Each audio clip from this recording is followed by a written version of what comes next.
I'm going to be very brief in presenting Professor Baer. My name is Peter Rosenblum, and I'm a professor here, and it's always a pleasure to be a part of this conference. And I know that all of us who have been here have already been riled and provoked and disturbed as we engage with many of the questions here. And hopefully we'll have more opportunity for that, so let's stay alert and stay engaged so that we can take on the full thrust of what Professor Baer will be offering us.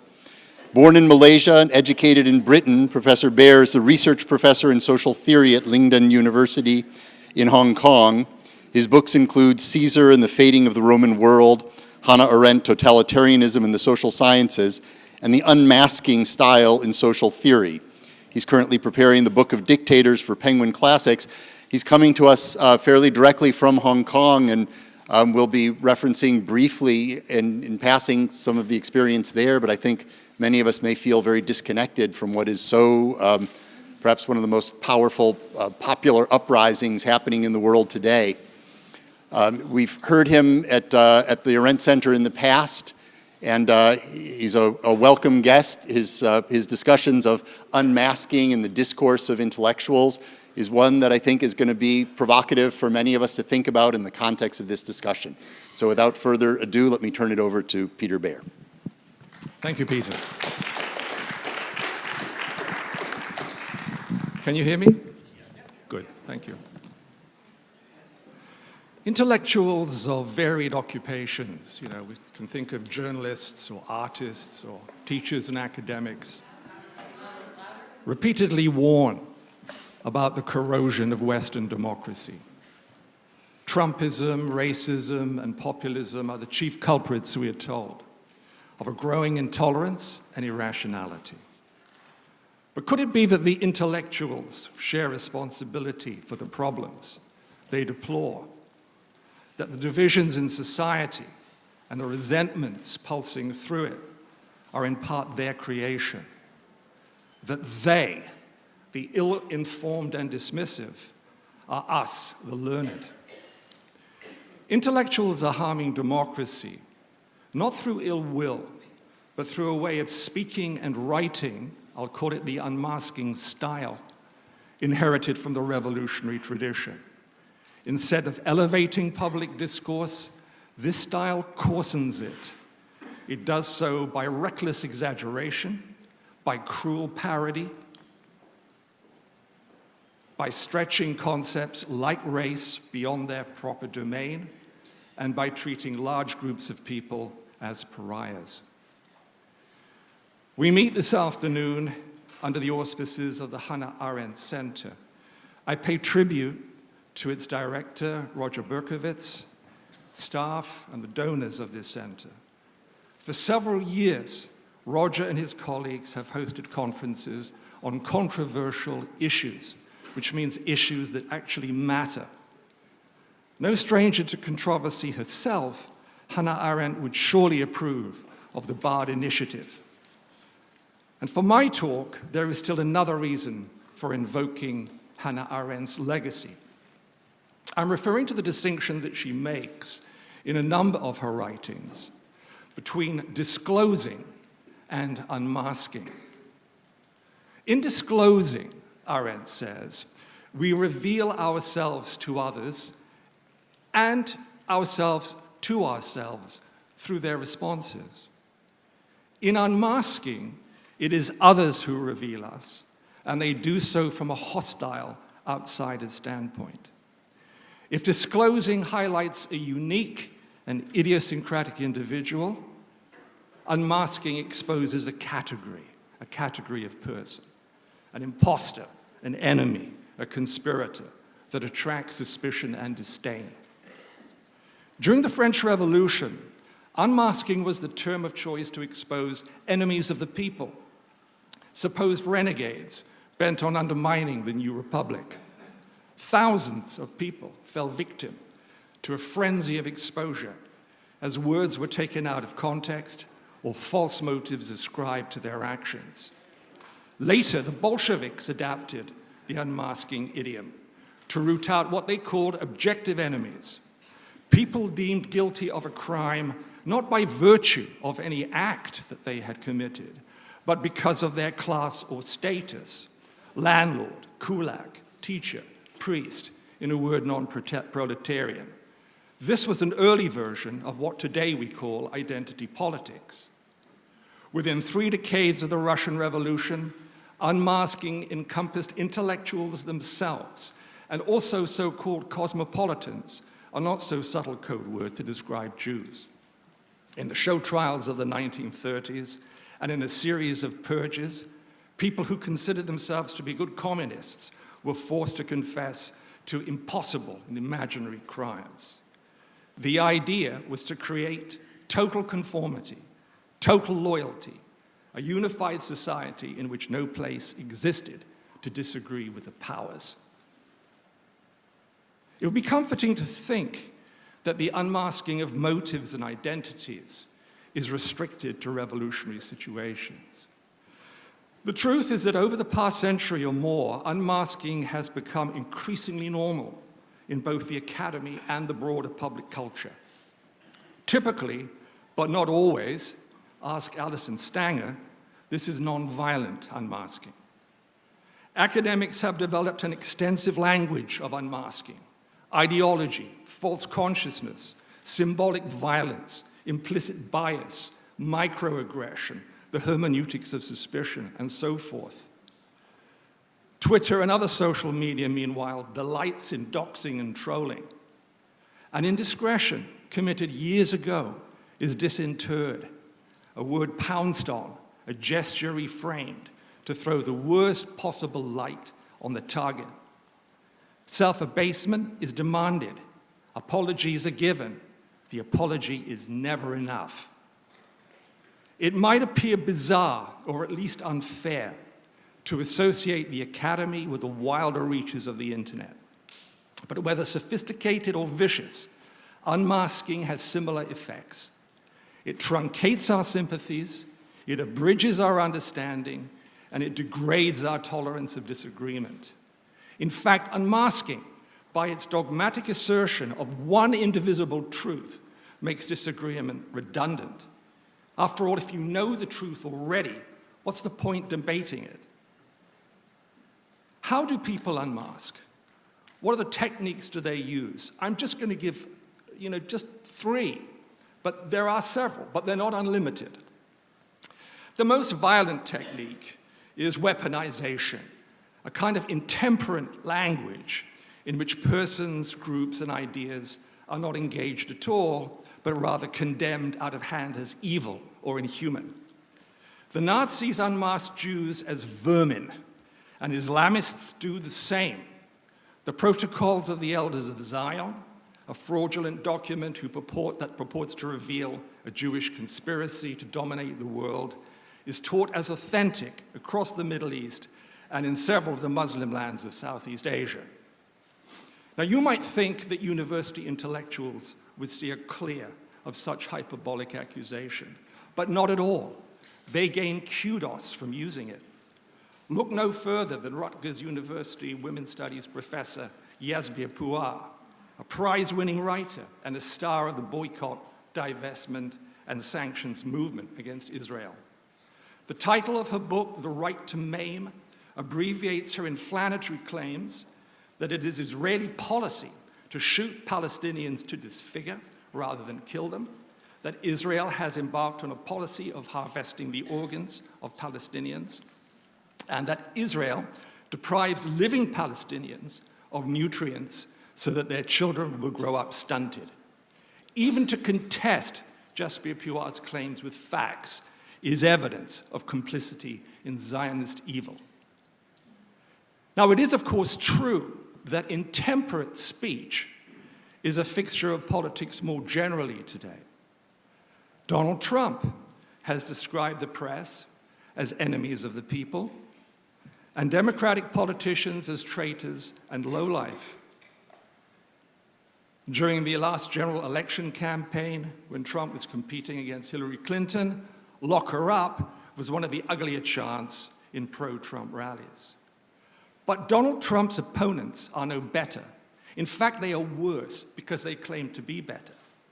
Since his inauguration, Trump's critics in the liberal media, Hollywood, and Congress have refused to accept Trump's electoral legitimacy, have dubbed his regime fascist, have mocked his supporters as moronic, and have fantasized in public about hitting, decapitating, or in other ways, murdering the president. And why not? Maxine Waters, a congresswoman, has called Trump a demon. Duke University professor Alan Francis adds for good measure that because of his indifference to climate change, President Trump is as destructive a person in this century as Stalin, Hitler, and Mao were in the last. Denunciation spans the gamut, from the murderous to the foolish. It hits below the intellect, as Oscar Wilde once remarked. Inversion, and I'll be quicker on this one, a second unmasking technique, is no more edifying.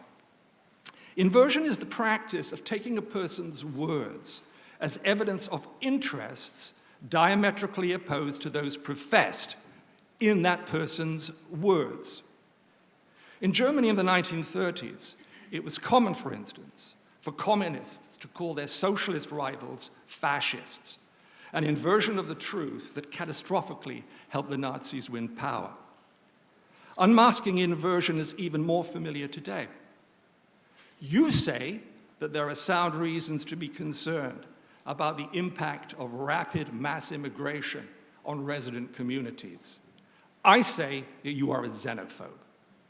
You say that you are indifferent to a person's color. I say that such indifference is itself a covert form of racism. We end in deadlock because no persuasive denial of these accusations is possible. In fact, to deny an unmasking accusation is to look as if one is in denial. Well, it seems to me, students, colleagues, that these unmasking techniques, and there are others, I'm going to mention one more in a moment, gloss over what is perhaps the most striking feature or features of human relationships, namely their ambiguity and their complexity. As we steer through life, it is rarely clear where we and others are going, how a particular problem should be solved, and whether we are the best person to solve it. Time and again, pundits make predictions with the greatest of certitude. Time and again, events prove them wrong. The limits of our knowledge and control, even of the smallest matters of life, as any parent will know, should astonish and chasten us.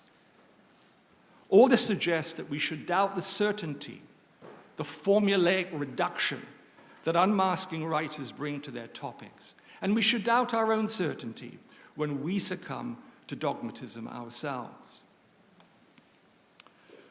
Well, getting more to the question of race and racism, few areas of understanding are as complex as race. But you would never know that from much of what gets said about it. And one of the great things about this conference is that we have had some extremely interesting and nuanced perspectives on racism. But the reality is that the majority of stuff on racism that I see and that I hear is not nuanced at all. To let me illustrate this point, I'm going to introduce the third and final technique of elongation for my purposes today, of unmasking.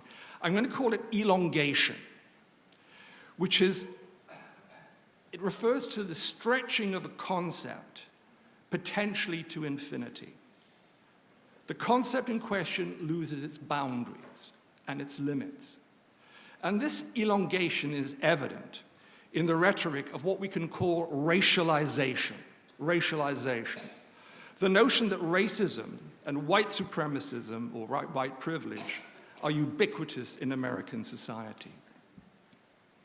It is almost a commonplace today on the American left, as much a premise of critical race studies as it is of the New York Times 1619 project, that the foundational ideas of liberty and equality of America are frauds. In Democracy in America, Alexis de Tocqueville could marvel at the Republic's practices of freedom and its extension of equality, while simultaneously condemning as unmitigated evils the existence of slavery and the dispossession of native Indians. That kind of distinction is pretty unfashionable today.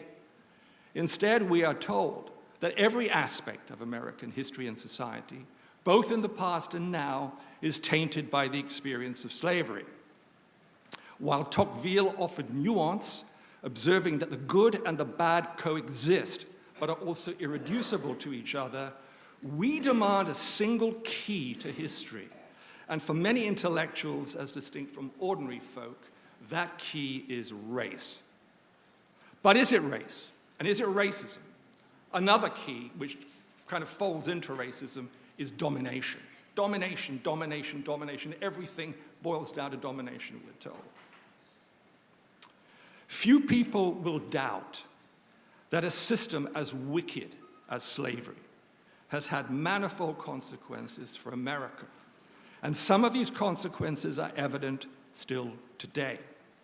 But to describe every aspect of American society as affected by the legacy of slavery is like saying that every American life is affected by the legacy of religion, or by westward expansion, or by the greenback, or by the fact that the geography of the United States constrains it to be both a Pacific and an Atlantic power. A concept that embraces everything fails to explain anything in particular. Racialization, by which I mean to repeat, the ever-expanding list of conducts and attitudes to which the accusation of racism is applied, culminates, of course, in the charge of pervasive white privilege or white supremacism. Now, students and colleagues, I want to remind you here that this allegation, this kind of allegation, has chilling analogues. The most notorious is the Nazi idea of the Judaism of thought, so-called Jewish intellectualism. As David Nirenberg points out in his book, Anti-Judaism, the Nazis boasted many intellectuals among their supporters. Even Joseph Goebbels, the Reich's propaganda minister, held a doctorate in German literature. But Nazi doctrine wasn't interested in real Jews, in actual Jews, what particular Jews did, how particular Jews lived. Jewishness, or Judaism, was a kind of demonic ether or spirit that emanated from Judaism and saturated an entire society with its poison. Judaism stretched to art, the history of ideas, linguistics, physics, and of course, biology. I submit that the accusation of generic white supremacism or generic white privilege is the same kind of claim. It attaches white supremacism not simply to neo-Nazi gangs who openly brag of supremacist ambitions, but to white people in general, regardless of what specific white people do, what they believe, what they say, and how they live. Much like Judaism in the abstract, there is something apparently about whiteness that is metaphysically depraved. Well, it should be obvious that what I've been calling racialization, this stretching, has an obvious polemical advantage for the people who espouse it. To insist that America is integrally racist, rather than contingently or intermittently racist, is to suggest, of course, that any counter-argument advanced by a white person is tainted with racism.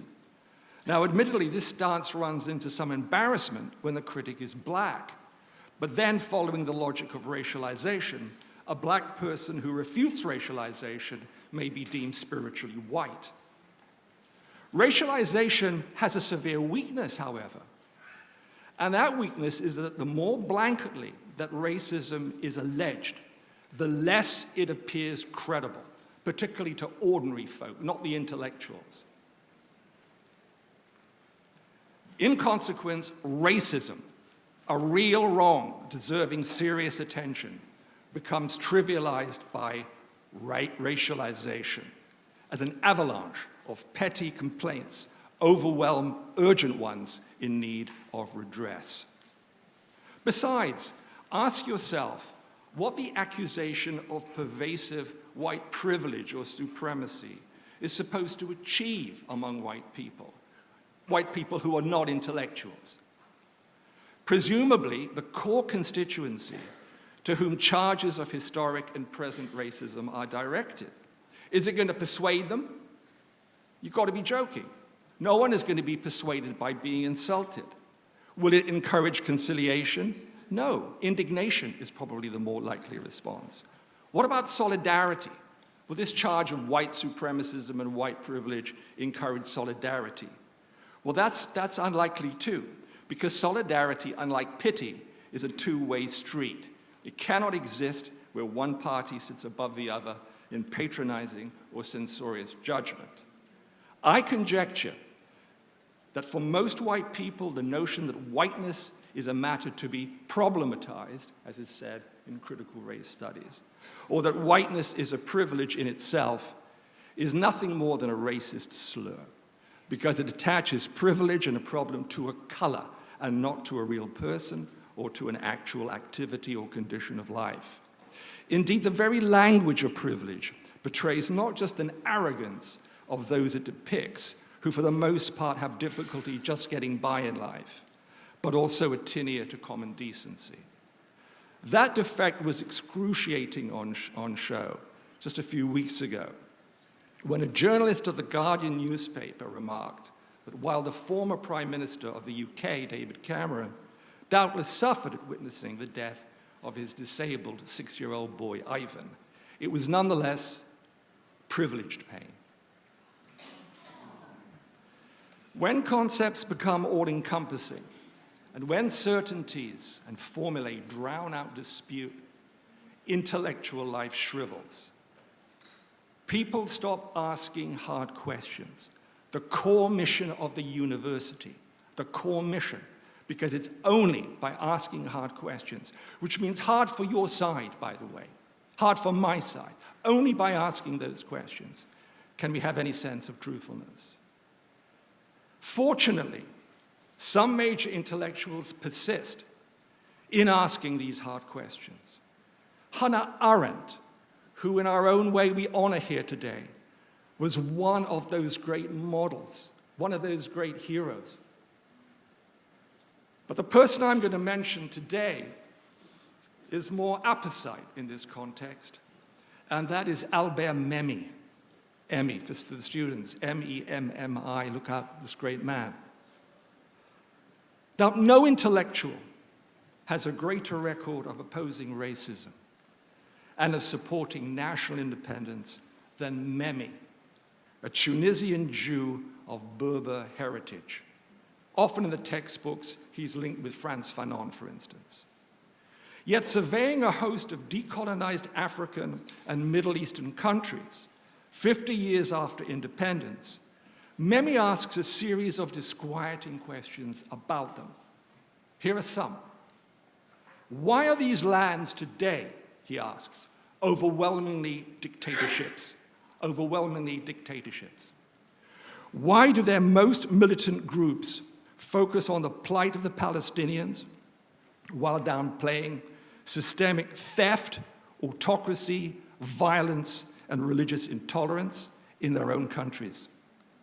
Why has the position of women and religious minorities not improved overall, and in some cases deteriorated since independence? Why are Muslims slaughtering Muslims by the thousands? Why, if Islam is a moderate religion, is apostasy from Islam a capital crime in many Muslim states? Why are citizens of the decolonized countries desperate to immigrate to Western lands? Why are the rulers of decolonized countries willing to accept subsidies from former colonial masters? And why are the latter's troops invited to come in and sort out domestic problems? Now, of course, you know the standard answer for these ills, as Memmi knew and predicted. They are the vestiges of Western colonialism. They're products of neo-colonialism. That is always the answer. No, says Memmi. These are now, 50 years after, thoroughly indigenous ills. What really strikes me about reading Memmi is that he reserves his choicest words for Western intellectuals. By prioritizing solidarity over truthfulness, these intellectuals contribute to evils they should be attacking. Solidarity based on evasion is no support at all for those citizens of former colonies who need support most. Instead, it displays a Mandarin condescension towards those people by obscuring the wrongs that truthful intellectuals would expose. Now, I've been summarizing just now some remarks from Memmi's book, Decolonization and the Decolonized. And when it was published in 2004 in France, Memmi says, it received a largely welcome response in the decolonized countries. He refers to getting a lot of letters from people saying, thank you for saying this. It was the post-colonial intellectuals of Paris who hated the book. Radio Libertaire canceled an interview. Your comments are inappropriate for our listeners, an editor sniffed. An interview for Libération failed to appear in print. Now I'm moving to the last part of my talk. I said that unmasking is a mode of speech and writing that differs from disagreement because whereas a disagreement supposes that there is something real and worthwhile to disagree about, unmasking denies that. Its practitioners already know what the truth is, the truth about whiteness, about race, about gender, about identity, about colonialism, and so forth. The truth is always domination, by the way. And unmasking virtuosi also know that people who have not come to that truth are defective in some way.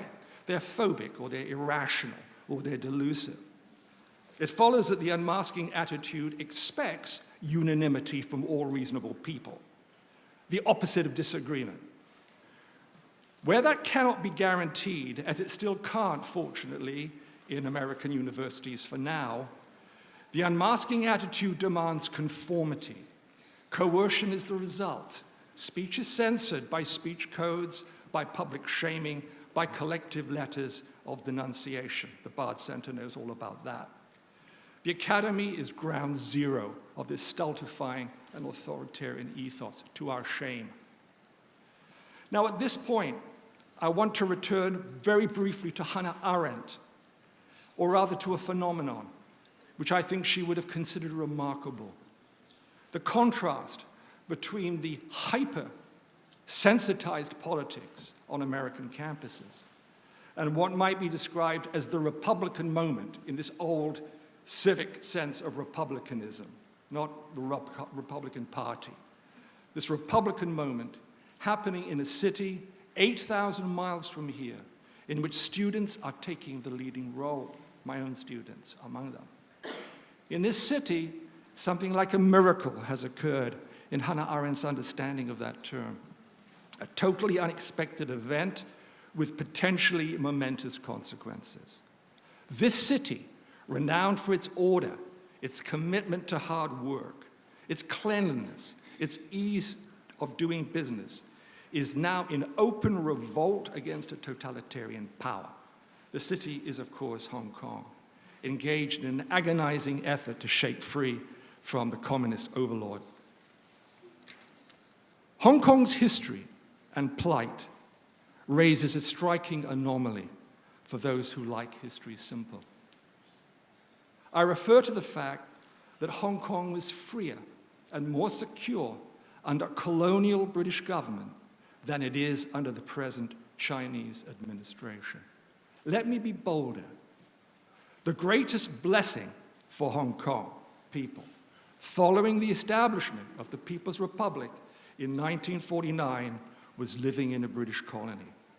For without that status and the protection it conferred, Hong Kong would have fallen victim to the mass famine known as the Great Leap Forward and the murderous turmoil of the Cultural Revolution. The great expansion of Hong Kong in the 1950s was wrought by Chinese refugees fleeing communist terror. They sought asylum and they found it in Hong Kong. And together, not alone, the British and the Chinese and the British built this remarkable place. Now, British arrogance and entitlement were real, and they offended locals.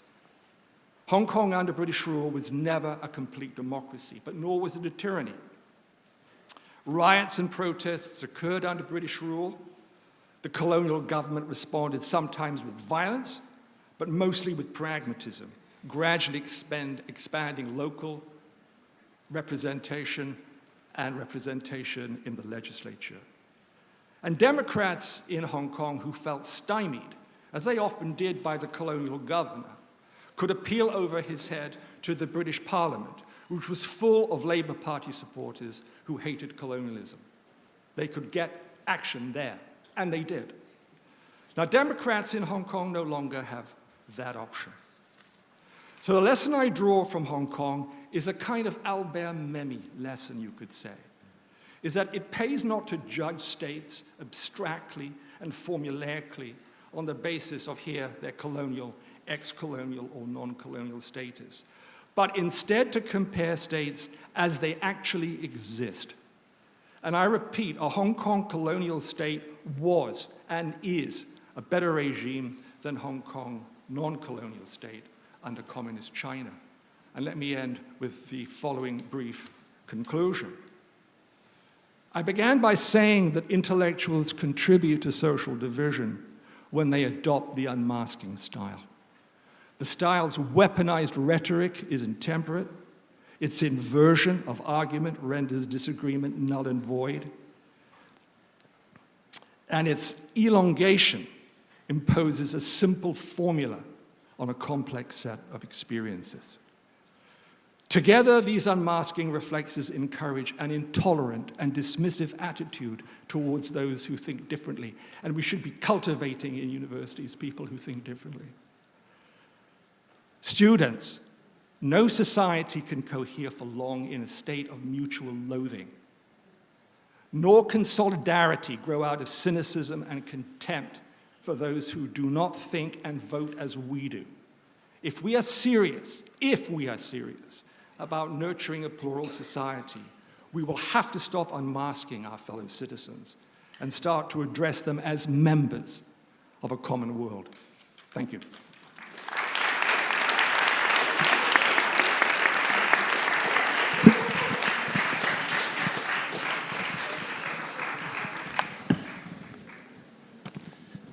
So thank you very much, Professor Baer. Maybe as we're getting started and we can see what kind of questions people have,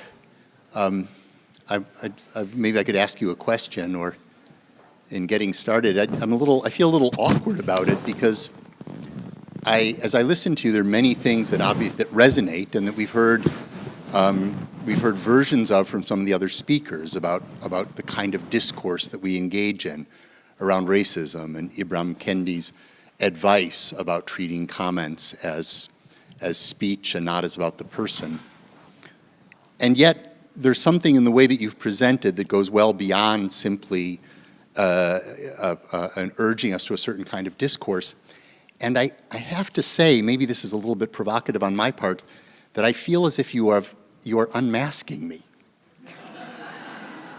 Because I feel that if I defend myself in any way, if I try to say that with my students I engage in genealogies, that we have to lump and we have to split. We have to see how racism and slavery have been a part of a continuous story, and yet also one that has to be distinguished along the way. And I feel, I guess, around the way that you're targeting a group that I somehow feel a part of and I can't escape, because if I defend myself, I'm already being defensive, as if you have put me into that camp and you haven't really given me a way out. So have you considered that possibility, that what you're doing in this speech is also in this talk is in fact a kind of unmasking of the intellectuals that you're referring to? The thing is that if I may say so, and I don't mean to be disrespectful, it's obvious that somebody, either in a review of my book or here, is going to say, ha, you're unmasking. But I'm not unmasking. I'm perfectly prepared to hear people make arguments. I particularly appreciate specificity. That I appreciate. But the clear reason that I am not unmasking is that I do not apply those techniques to what you would say. And I don't apply them to unmasking, right? I don't apply them to unmasking myself. I don't use intemperate language about unmaskers. I don't call people demons or murderers, or vermin. Well, you called us a fraud. You talked about the 1619 project of the New York Times you described it as fraudulent. No, I didn't. No, you misheard me. Let me correct that. What I was saying is that a premise of that project is that the American foundational ideas are fraudulent. I wasn't calling you a fraud or anybody else a fraud. I wasn't calling the New York Times a fraud. I apologize for that. That was my bad notes. But that's not what I read when I read that. I didn't read that when I read the 1619 project. I read a linkage of the story of slavery, but not an undermining of all of the American goals as fraudulent. That's a blanket knocking down of the entire project. Well, read it again. Read it again. It says that every aspect of American society is based on race and the legacy of slavery. And every a aspect. Fraud and an undermining of an entire Tocquevillian argument of America. Well, do you really see that in that New York Times project? Do you see the kinds of distinctions that Tocqueville was drawing? Because I don't, and I never see them in critical race studies. The whole thing is, distinctions are uncomfortable. I mean, to say, as Tocqueville does, American democracy was real, and it was remarkable, and it was not a fraud, but at the same time, it coexisted with something evil. And especially the students I would like to address here, because those of you who are in the audience who are professors and others may already know. Tocqueville, Alexis de Tocqueville, this French aristocrat who traveled to America in the 1830s, was a truly remarkable person. He wrote this book called Democracy in America. And what you wouldn't know if you just picked up the book is that a number of Tocqueville's family were murdered in the Revolution. They were murdered in the Revolution by people who claimed that they were Democrats.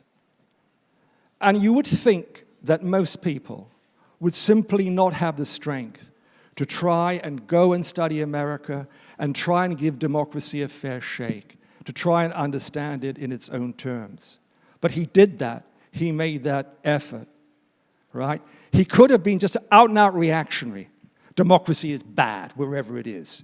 We need feudalism, or we need a kind of nobility warrior again. But he didn't do that.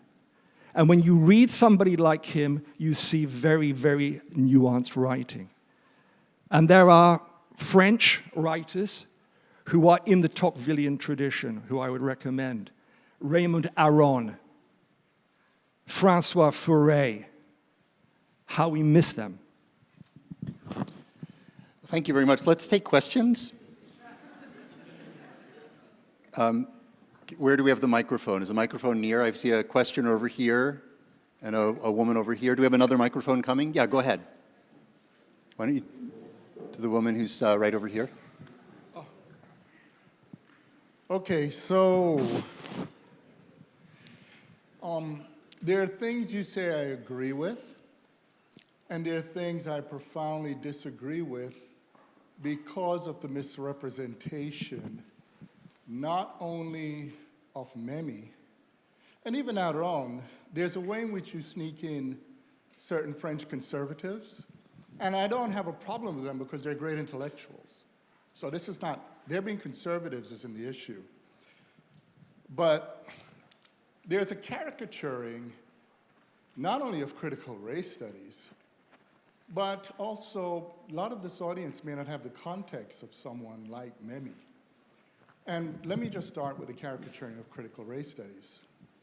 Yeah, there are people who have those presentations, you see, but there's a whole literature in critical race studies that has a critique of the notion of privilege. The argument is that privilege is used as a moral category that in its use, actually in its actual practice, misses the actual way in which racism functions. So for instance, if one were to make will to power, that sense of moral superiority one has from calling someone privileged, you made the move into calling that racist. But in fact, I've written, for instance, against the use of the word privilege for a different reason, which is because a lot of the things identified as privileges turned out to be rights. It's ridiculous to tell people to get rid of clean water, not being harassed by the police, having access to employment. It's ridiculous to tell people to give that up. And there are, so it becomes a cherry-picked version. It's different if you said there are people in critical race theory who do this, but to say critical race theory does it is actually not practicing the kind of nuance that you're preaching. The next point is... If you don't mind, maybe so we could move on. I mean, I think that's a great point. No, but let me just get to the last part here. Is the last point Memi? Let's save that if we could. No, the last point is that there is a concept called license. And license is very different. Because license is when people are able to commit wrongs and not be held accountable for them. And that has been a history of how racism has functioned, that has been invested. It's not exclusively to whites, but predominantly to whites. And so, I mean, again, we could talk more about it, but I think you started off with something important to build on, which is a critique of the concept of privilege, and also the importance of self-critique. But it would help the argument more, since you have put on the table for nuance, for there to be nuance in your nuance. Thank you. Let's hold off, if we could, on any applause, please. I think this is a good response, and let's just take it as a contribution to this debate.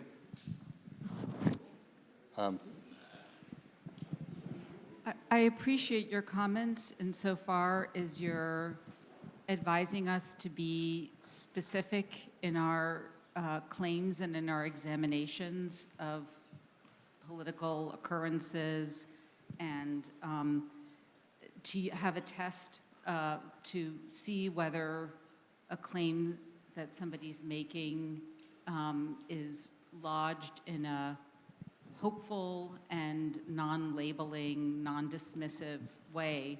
But applying it to 1619, I really have to take issue. And maybe the specificity that's missing here is that you're not American. But for those of us who are, to have an opportunity to revisit what Hannah Jones refers to as the post-slavery experience as an opportunity to perfect our union. I don't see anything disparaging in her writing about the origins of democracy, but she's doing something that I think Hannah Arendt would approve of, which is to draw our attention that through a very unhappy circumstance of how of a parallel formation to the formation of democracy, which was the institution of slavery, we, maybe more than other nations, have had an opportunity to really work at it. And I just don't understand how you read it as an unmasking, because I'm looking at your test and I don't see anything of weaponization, inversion, or elongation in her writing. But I guess that's my question. Well, I'm not sure whether it is a question. You know, it's an observation that you have about this project. What I come back to in the New York Times project is the remark fairly early on that every aspect of American society and history is tainted. And I think that is simply unanswerable. I mean, how do you answer that? And that's precisely why a claim like that is made. And I try to say it was unanswerable because you could say that about so many other things. I mean, it's true that I'm not American. I'm a very obnoxious Englishman, as you can tell. I mean, obnoxious in this setting, no doubt. But the thing is that, you know, let me put it bluntly. I come to America 2 or 3 times a year. I travel pretty extensively this country. I've been doing it for 15, 16 years. I see a lot of poor white people. You do, right? I see a lot of poor black people. I don't think either of those groups, I think that the term privilege to refer to these poor white people is arrogant and absurd. And so that is what I'm objecting to. And I would say the same, of course, if it was about black people. But the thing is, it's not. It's not about white people. Because as soon as you start talking about white people, people start to say, you know, that guy's a closet racist. And I'm not. But in an academic environment like this, and those that you're addressing when you talk about intellectuals, the whites are privileged vis-a-vis those of color. In this institution, and in most of those that you're going to address in the United States, there's a documentable history of white, let's call it, I would call it privilege. Is that not true? That the target audience for the comments you're making is one where those comments, that observation isn't relevant. No, I'm not making that. I'm not making these comments with white intellectuals in mind. I'm making these comments because I want white intellectuals, and especially white intellectuals, because they're the main people, actually, who talk about white privilege and white supremacy. I'm asking those of you who actually believe that to actually think beyond it and observe what, you know, with what you can see, anybody can see that travels around America. And I'll say something else. I think that a real problem with these uber-liberal liberal arts colleges is that you're not getting enough diversity of argument and of opinion. And I come back to Roger Berkowitz Center, and I think this is a remarkable initiative. Now, I may be exaggerating sometimes about this, but I've seen what happens in this center. I've seen what happens when people try and push the envelope a little. Stalinist letters of collective denunciation, all kinds of terrible things. And again, I want to come back to Roger Berkowitz, who is going to be a little bit embarrassed and may not even want to associate himself with my comments. But I would say that nobody has been able, I don't think I know anybody, I've never met anybody who would be able to combine what the French call this kind of sang-froid, this calmness, under a fair bit of abuse, actually, and a fair bit of name-calling for him and his center, and yet continue to run this year after year. He gets very, very little thanks and appreciation for it. Not that he's told me that, I'm guessing.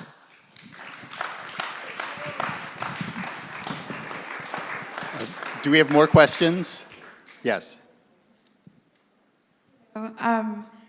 Your statement in comparing Hannah Arendt's thoughts on unmasking kind of reminded me of like an exchange she had with James Baldwin, and like when James Baldwin said, "Love takes off masks that we fear and we cannot live without, and no, we cannot live within." And so I was wondering if you could see like the process of unmasking not coming from a place of indignation, but of, I guess, raising consciousness and kind of like not like simplifying issues, like when you're having exchanges of knowledge and like dialogue and new perspectives, like positionalities are revealed. Do you see that as kind of not being like destructive? That's a lovely quote, and actually I didn't know it. So I'm going to look that up. But I want to talk about black intellectuals just for a moment, because I know we've got to move on. But just 2 minutes. Two black intellectuals who really avoided unmasking. And I mean, they're both kind of heroic figures. One is Du Bois, and one is Fanon. Now, in the sheet that you'll have, there, or on the website, there's a PDF of something that I've written on this. It's called The Image of the Veil in Social Theory.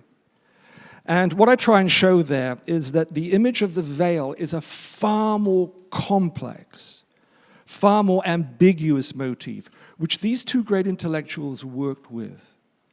I mean, one of the problems that we have, of course, is that modern secular intellectuals are anti-religious, not simply a-religious, but they look down on religious people. But Du Bois didn't, and neither did Fanon. I mean, Du Bois' Christianity is a little bit, we can't be sure whether, what it was. But he knew the Bible, and he knew black people who had been brought up in these traditions. And he's not a masker. He doesn't use this idea in the souls of black folk. And even the title, the souls of black folk, not the soul of black folk, or the soul of black folks, the souls. He was emphasizing the plurality among black people. And veil is the term that he uses. And Fanon does something else in his critique of French colonialism. So I don't want you to get the impression that I don't have an admiration for black intellectuals. There are several black intellectuals I greatly admire. My beef actually, for the most part, is with white intellectuals, because it's white intellectuals who are driving, more than anything, particularly in the academy, this unmasking style. Okay, well, on that note, let's conclude, and thank you very much to Professor Baer and to all the